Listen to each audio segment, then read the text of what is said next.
అందరికీ నమస్కారం.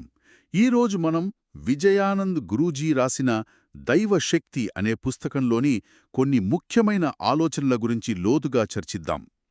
మనందరికీ కొన్నిసార్లు ఎందుకో తెలియని నీరసం, నిస్సత్తువ వస్తుంటాయి. మరికొన్నిసార్లు ఎక్కడినుంచో తెలియని ఉత్సాహం, శక్తి వస్తుంటాయి. అసలు మనలో ఈ శక్తి ఎలా పనిచేస్తుంది? దాన్ని మనం అదుపు చేయగలమా? ఈ పుస్తకం సరిగ్గా ఈ ప్రశ్నలకే సమాధానం వెతుకుతుంది. మన ఈ విశ్లేషణలో ముందుగా రచయిత శక్తి గురించి, మన ఆరోగ్యానికి దానికున్న సంబంధం గురించి ఏం చెప్తున్నారో చూద్దాం. ఆ తర్వాత పుస్తకంలో చాలా ఆసక్తికరంగా వివరించిన కుండలిని శక్తి అనే ఒక గూఢమైన అంశాన్ని వీలైనంత సులభంగా అర్థం చేసుకోవడానికి ప్రయత్నిద్దాం. అవును, ఈ పుస్తకం ప్రత్యేకతేమిటంటే ఇది శక్తి అనే దాన్ని కేవలం గాలిలో తేలిపోయే ఒక ఆధ్యాత్మిక భావనగా చూడదు. దాన్ని మన రోజువారీ జీవితంతో, ముఖ్యంగా మన ఆరోగ్యంతో ముడిపెడుతుంది. రచయిత ఈ శక్తి సూత్రాలను వివరించడానికి సైన్స్ నుండి కొన్ని పోలికలను కూడా వాడారు. ఇది ఈ అంశాన్ని మరింత ఆచరణాత్మకంగా మారుస్తుంది. సరే, అయితే రచయిత శక్తిని ఎలా నిర్వచించారో చూద్దాం. అలాగే పుస్తకం ముందు మాటలో ఒక చాలా సింపుల్ ప్రశ్నతో మొదలు పెడదాం. రచయిత అడుగుతారు, మనం ఉద్యోగం ఎందుకు చేస్తాం అని. సమాధానం, డబ్బు కోసం. డబ్బు ఎందుకు? బట్టలు, ఇల్లు, ఆహారం కోసం. మరి ఇవన్నీ ఎందుకు? చివరికి మనం ఎక్కడికి వెళ్ళినా సమాధానమొక్కటే, జీవించటానికి కావలసిన శక్తి కోసం.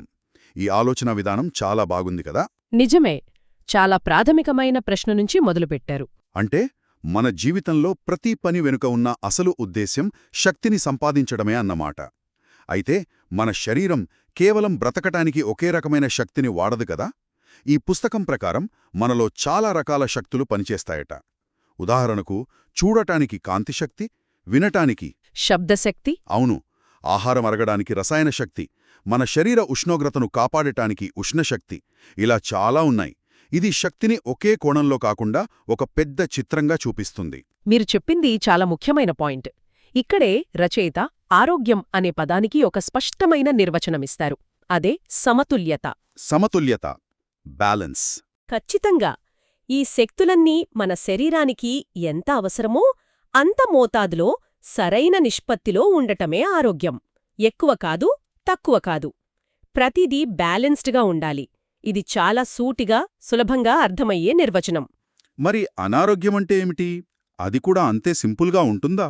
అవును, అది ఈ శక్తులలో అసమతుల్యత. ఓ, అంటే ఏదైనా శక్తి అవసరానికి మించి ఎక్కువగా ఉండటం, లేదా అవసరమైన దానికన్నా తక్కువగా ఉండటం. ఈ ఆలోచన నాకు బాగా నచ్చింది. ఎందుకంటే కొన్నిసార్లు మనకు ఎందుకు నీరసంగా ఉందో, ఎందుకు చిరాకుగా ఉందో కారణం తెలీదు. బహుశా అది మన శరీరంలో ఏదో ఒక శక్తి ఎక్కువవడమో తక్కువవడమో కావచ్చు. అంతేగదా? ఖచ్చితంగా. రచయిత ఈ అసమతుల్యతలను కూడా వర్గీకరించారు. తక్కువ కాలం ఉండే సమస్యలను తరుణ వ్యాధులు లేదా అక్యూట్ అంటారు. ఎక్కువ కాలం కొనసాగేవాటిని దీర్ఘకాలిక వ్యాధులు అంటే క్రానిక్ అంటారు. ఇవి కాకుండా ఆయన మానసిక సమస్యలను కూడా శక్తి అసమతుల్యతగానే చూస్తారు. ఒక్క నిమిషం, మానసిక సమస్యలు కూడానా? పుస్తకంలో సైకిక్, సైకోసోమాటిక్ అనే పదాలు వాడారు. వాటిని కొంచెం వివరిస్తారా? చాలామందికి ఈ పదాలు కొంచెం గందరగోళంగా ఉంటాయి. తప్పకుండా. సైకిక్ అంటే పూర్తిగా మనసుకు సంబంధించిన సమస్యలు. అంటే విపరీతమైన ఆందోళన, భయం లాంటివి. ఇక సైకోసోమాటిక్ అంటే మనసులోని ఆందోళనలు, ఒత్తిడి వల్ల శరీరంలో కనిపించే జబ్బులు. ఉదాహరణకు, కొందరికి టెన్షన్ ఎక్కువైతే కడుపు నొప్పి, తలనొప్పి వస్తుంటాయి కదా, అలాంటివి. రచయిత దృష్టిలో ఇవన్నీ కూడా శక్తి అసమతుల్యత యొక్క రూపాలే. ఓకే, ఇప్పుడు స్పష్టంగా ఉంది. మరి దీనికి పరిష్కారమేమిటి? శక్తులు బ్యాలెన్స్ తప్పితే వాటిని తిరిగి దారిలో పెట్టడం ఎలా? పరిష్కారం కూడా చాలా తార్కికంగా ఉంటుంది. రచయిత దాన్ని శక్తి నిర్వహణ లేదా మేనేజ్మెంట్ ఆఫ్ ఎనర్జీ అంటారు. సింపుల్గా చెప్పాలంటే ఎక్కువగా ఉన్న శక్తిని తగ్గించడం, తక్కువగా ఉన్న శక్తిని పెంచడం. ఉదాహరణకు, ఒంట్లో వేడి ఎక్కువైతే చలువు చేసే ఆహారం తీసుకుంటాం, అలాగే నీరసంగా ఉంటే శక్తినిచ్చే ఆహారం తీసుకుంటాం. అదే సూత్రం ఇక్కడ కూడా వర్తిస్తుంది. ఇందులో ఒక శక్తివంతమైన సందేశం ఉంది. మన ఆరోగ్యం, మన శ్రేయస్సు మన చేతుల్లోనే ఉన్నాయి. మన శక్తులను మనం సరిగ్గా నిర్వహించుకుంటే చాలు. శక్తులను సమతుల్యం చేసుకోవడం ఆరోగ్యమన్నారు కదా. అయితే మనలో ఉన్న ఈ అన్ని శక్తులకు మూలమైన శక్తి ఏదైనా ఉందా? అంటే ఒక మాస్టర్ ఎనర్జీ లాంటిది. పుస్తకం దీని గురించి ఏమైనా చెబుతోందా? అద్భుతమైన ప్రశ్న. అవును, చెబుతోంది. ఇక్కడే మనం ఈ పుస్తకంలోని అత్యంత లోతైన ఆసక్తికరమైన భాగంలోకి ప్రవేశిస్తున్నాం. అదే 8వ అధ్యాయంలో వివరించిన కుండలినీ శక్తి. రచయిత ప్రకారం మనం ఇంతకుముందు చర్చించుకున్న శక్తులన్నింటికీ ఇదే మూలం. ఇది మనలోని ప్రాథమిక జీవశక్తి. కుండలినీ శక్తి. ఈ పదం వినడానికి చాలా గంభీరంగా, సంక్లిష్టంగా అనిపిస్తుంది. చాలామందికి ఇదొక అస్పష్టమైన ఆధ్యాత్మిక భావనలా ఉంటుంది. దీనికేదైనా నక్కరమైన ఆధారం ఉందని పుస్తకం చెప్తోందా? అదే ఇక్కడ ఆసక్తికరమైన విషయం. రచయిత కుండలినీ శక్తిని గాలిలో తేలిపోయే ఊహగా కాకుండా మన చుట్టూ ఉండే ఒక శక్తి క్షేత్రంతో ముడిపెడతారు. దాన్ని ఆయన ఆరా అంటారు. దీన్ని వివరించడానికి ఆయన భౌతిక శాస్త్రం నుండి ఒక అద్భుతమైన పోలికను తీసుకున్నారు. ఒక అయస్కాంతం, దాని చుట్టూ ఉండే అయస్కాంత క్షేత్రం. ఓ, అయస్కాంతంతో పోలిక? అది ఎలా? ఒక అయస్కాంత క్షేత్రం యొక్క బలం దాని ధ్రువశక్తి మీద, అంటే పోల్ స్ట్రెంగ్త్ మీద ఆధారపడి ఉంటుంది. ధ్రువశక్తి ఎక్కువగా ఉంటే అయస్కాంత క్షేత్రం బలంగా, విస్తారంగా ఉంటుంది.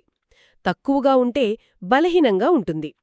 అలాగే మన వ్యక్తిగత శక్తి క్షేత్రం, అంటే మన ఆరా, మనలోని కుండలినీ శక్తి మీద ఆధారపడి ఉంటుందని రచయిత అంటారు. కుండలినీ శక్తి బలంగా ఉంటే మన ఆరా బలంగా ఉంటుంది. బలహీనంగా ఉంటే ఆరా కూడా బలహీనంగా ఉంటుంది. ఈ పోలిక ద్వారా ఆరా అనేది ఒక కొలవదగిన అంశమని రచయిత సూచిస్తున్నారు. బాగుంది. ఈ కుండలినీ శక్తి మన శరీరంలో ఎక్కడ ఉంటుంది? రచయిత ప్రకారం ఈ శక్తి వెన్నుపాము కింద మూలాధారం అనే ప్రదేశంలో నిద్రాణ స్థితిలో ఉంటుంది. అక్కడి నుండి తల పైభాగం వరకు ఒక మార్గముంటుంది. ఈ మార్గంలో కొన్ని ముఖ్యమైన శక్తి కేంద్రాలుంటాయి. వాటినే చక్రాలు అంటారు. చక్రాలు అంటే ఇవి నిజంగా మన శరీరంలో ఉంటాయా? వీటి గురించి కొంచెం వివరంగా చెప్పండి. ఇవి భౌతికంగా కనిపించే అవయవాలు కావు. ఇవి సూక్ష్మ శరీరంలోని శక్తి కేంద్రాలు. ప్రతి చక్రం మన శారీరక, మానసిక, భావోద్వేగ స్థితులతో ముడిపడి ఉంటుంది. ఉదాహరణకు పొట్టదగ్గర ఉండే మణిపుర చక్రం మన ఆత్మవిశ్వాసానికి, సంకల్ప బలానికి సంబంధించింది. ఛాతి దగ్గర ఉండే అనాహత చక్రం ప్రేమ, కరుణ వంటి భావనలకు కేంద్రం. ఇలా ప్రతి చక్రానికి ఒక ప్రత్యేకత ఉంటుంది. కుండలినీ శక్తి ఈ చక్రాల గుండా పైకి ప్రయాణిస్తుంది. ఓకే, అంటే ఈ శక్తి వెన్నుపాము కింద నుండి తలపైకి ప్రయాణిస్తుందన్నమాట. తల పైభాగాన్ని సహస్రారము అని పిలుస్తారని పుస్తకంలో ఉంది. అక్కడికి చేరాక ఏం జరుగుతుంది? సహస్రారాన్ని సాధారణంగా మూసి ఉండే ఒక ద్వారంలా వర్ణించారు.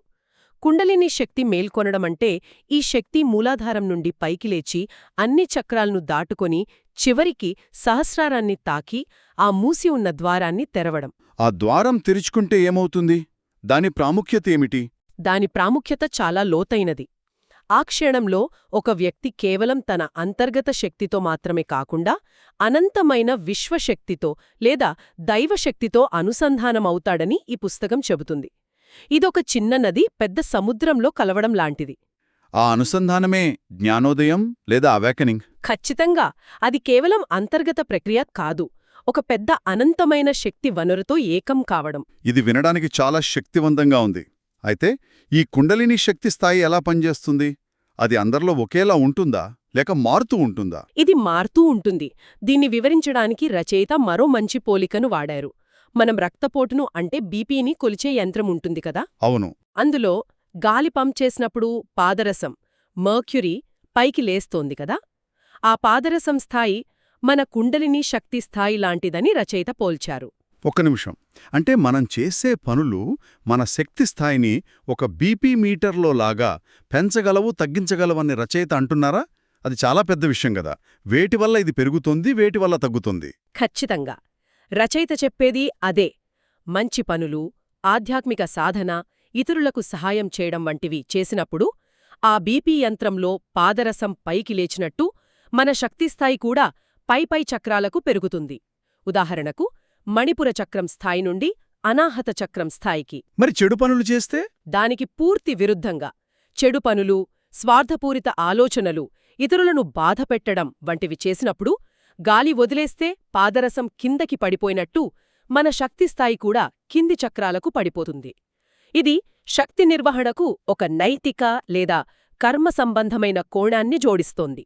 మన చర్యలే మన శక్తిని నిర్దేశిస్తాయి. ఈ కర్మ సంబంధమైన ఆలోచన ఇది పునర్జన్మ గురించి కూడా ఒక ఆసక్తికరమైన విషయాన్ని ప్రస్తావిస్తోంది. ఈ జీవితంలో మనం సాధించిన కుండలిని శక్తి స్థాయి వృధా పోదని, అది మన తర్వాతి జన్మకు కూడా కొనసాగుతుందని పుస్తకం చెబుతోంది. ఇది నిజమేనా? అవును, రచయిత అదే సూచిస్తున్నారు. ఉదాహరణకు, ఒక వ్యక్తి తన సాధన ద్వారా ఈ జీవితంలో శక్తిని అనాహత చక్రం అంటే హృదయ చక్రం స్థాయికి పెంచుకుని మరణిస్తే, వారు తదుపరి జన్మలో 0 నుండి కాకుండా అదే అనాహత స్థాయి నుండి తమ ఆధ్యాత్మిక ప్రయాణాన్ని కొనసాగిస్తారు. అంటే ఇది ఒక జీవితకాలపు ప్రయత్నం కాదు, జన్మజన్మల నిరంతర ప్రయాణమన్నమాట. అవును, ఈ ఆలోచన ఒక రకంగా భయపెడుతుంది, మరో రకంగా భరోసా ఇస్తుంది. ఈ జీవితంలో మనం చేసే ప్రతి పనికి లెక్క ఉంటుంది, కాని మనం పడిన కష్టానికి ఫలితం వృధా పోదు. అయితే కొందరు తాత్కాలికంగా గొప్ప అనుభూతులను పొందుతారు కదా, దాని గురించి పుస్తకమేమైనా చెబుతోందా? చెబుతోంది. రచయిత తాత్కాలిక పురోగతికి, శాశ్వత పురోగతికి మధ్య ఉన్న తేడాను స్పష్టంగా నొక్కి చెబుతారు. కొన్ని పద్ధతులు లేదా మందుల ద్వారా తాత్కాలికంగా శక్తిని మేల్కొలిపి సహస్రారం వరకు తీసుకువెళ్లినా, ఆ ప్రభావం తగ్గిన తరువాత ఆ శక్తి తన అసలు సహజమైన స్థాయికి, ఉదాహరణకు మణిపురా చక్రం దగ్గరికి తిరిగి వచ్చేస్తుందని హెచ్చరిస్తున్నారు. పాదరసం పైకి లేచే మళ్లీ కిందకు పడిపోయినట్టు. సరిగ్గా. శాశ్వతమైన మార్పుకు నిరంతర స్థిరమైన ప్రయత్నం అంటే సాధన అవసరమని సూచిస్తూ, చక్రాల ద్వారా పురోగమించడానికి సహజ ఆనందయోగ, నిత్య ఆనందయోగ వంటి వివిధ యోగ పద్ధతులను కూడా ప్రస్తావించారు. సరే, మనం ఇంతవరకు చర్చించిన దాని ప్రకారం ఈ దైవశక్తి పుస్తకం నుండి మనం 2 ముఖ్యమైన విషయాలు నేర్చుకున్నట్టున్నాం. మొదటిది, మన ఆరోగ్యమనేది మన శరీరంలోని వివిధ శక్తుల సమతుల్యతపై ఆధారపడి ఉంటుందనే ప్రాథమిక ఆచరణాత్మక ఆలోచన. రెండోది, కుండలినీ శక్తి అనేది మనల్ని అనంతమైన విశ్వశక్తితో అనుసంధానించగల ఒక లోతైన ఆధ్యాత్మిక శక్తి అనే భావన. మీరు దాన్ని సరిగ్గా సంగ్రహించారు. ఈ రెండింటిలోనూ దాగి ఉన్న అసలు సందేశమేమిటంటే, మన జీవితం మన చేతుల్లోనే ఉంది.